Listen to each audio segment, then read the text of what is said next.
Welcome everyone, this is Overlord Ashura, and this will be a video response to Magus X1's Sex and Sexuality in Video Games. And I gotta say, it's a very thought-provoking topic indeed, especially with the way games have changed over the past few years. Now, as far as my general thoughts, as far as the sex and sexuality in games, I don't mind it so much as long as it doesn't interfere with the game itself.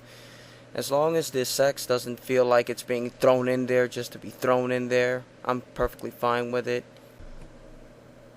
Now, as far as sexuality goes, in terms of video games, it's actually been around a lot longer than what most people would actually have you believe. It's actually been in front of us ever since our childhoods and stuff like that.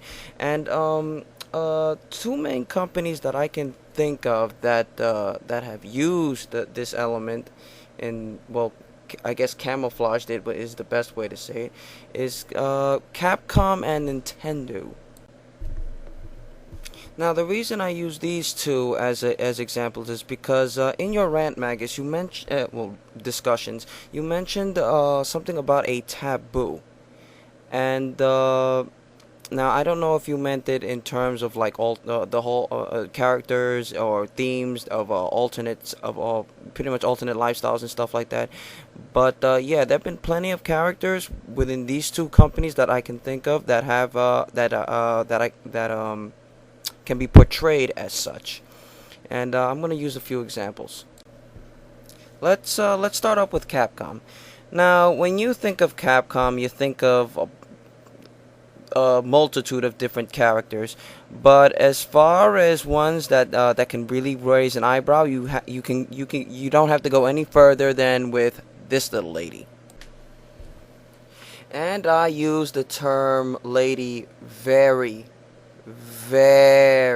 fucking loosely, as she is Capcom's #1 trolling material for those unaware of who she really is and whatnot. But for those who don't know, she was originally from Final Fight, and she is in fact a guy. Yeah, I'm gonna give it a couple of seconds to let that sink in for those that are now deep in shock. Time's up.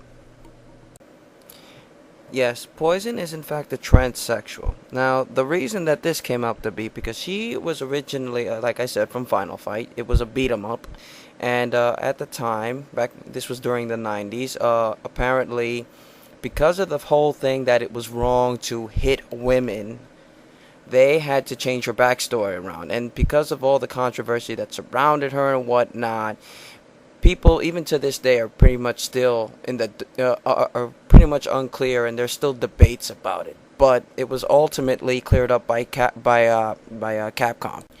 For further information, please refer to Wikipedia.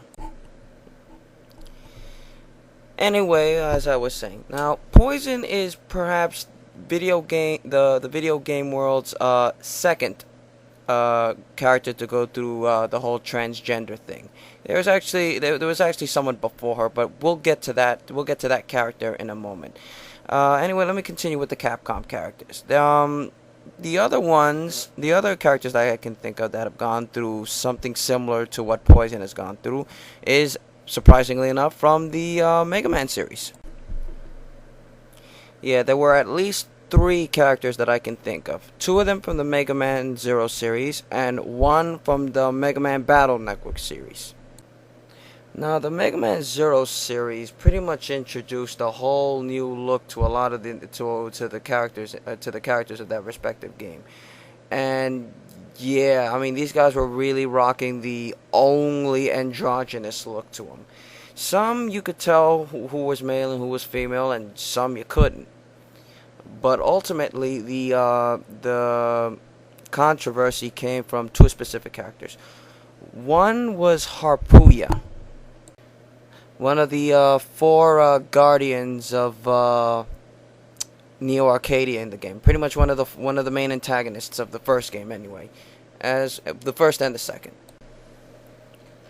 Now, as if it wasn't bad enough that the looks were confusing enough, Harpuya's name in itself didn't really help with his gender identity either. See, the word his name Harpuya is actually supposed to be a spoof from the word harpy, and that's the name of a Greek mythological monster that had the wings and feet of a bird, and the upper torso and the face of a woman.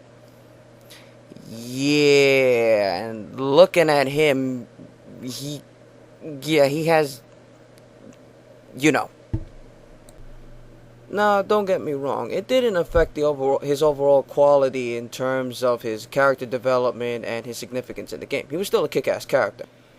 Now, the other character from Mega Man Zero was, let me see, am I pronouncing this right? Cubic Foxstar. And this boss was from Mega Man Zero 3. Now, she, I guess, is supposed to be the spoof of the whole nine-tailed fox thing, the whole Kitsune Kyubi bullshit, Japanese legend. Pretty much the ability that fox spirits had to change into adult female women, human women. And yeah, there's been a lot of speculation around that shit. And supposedly in the Japanese version, like many characters with androgynous looks, she is also male. And there's really not much more I can really talk about her since I didn't really play the game. Pretty much all of what I just told you is based off of a little bit of research I did, plus the collections, Mega Man Zero collections book or whatever. The English book says that she's female, but I'm going by source material. Anyway, on to the next character. Next character is from, like I said, the Mega Man Battle Network series, and it's a character from the third game, or third installment. This character was supposed to be the ruler of the Undernet, and was supposed to be the strongest net navi ever, or something like that. So strong that she even gave Bass EX a run for his money. Yeah, I know I'm pronouncing it Bass. It's supposed to be bass, but bass obviously sounds really fucking stupid, so I'm gonna call it Bass. And this character's name was Serenade. Now, when I heard about Serenade, I was like, a net navi, a strong ass boss character, and it's female. What do you mean it's not awesome? And then I go and I read the English instruction manual. No, not the instruction manual. The guide on her, and it goes and it says it's male. I'm like, what the fuck is this shit? So then I go on the internet, and I'm over here looking around for information on her, and it turns out that apparently, supposedly, in the Japanese version, she was originally female, but they decided to change it when they localized it over here and changed it into a male. But apparently the stories ended up getting mixed around or some shit, and it really caused a lot of headaches. It was so freaking confusing that even the manga itself couldn't even get its facts straight. It was going around. It would change from calling it she to calling it he to going back to she. However, it was ultimately explained that in the Japanese version, Serenade was ultimately supposed to be described as a divine being, one that is above labeling by gender. So pretty much, she, he, it's an it. It has no gender. Simple as that.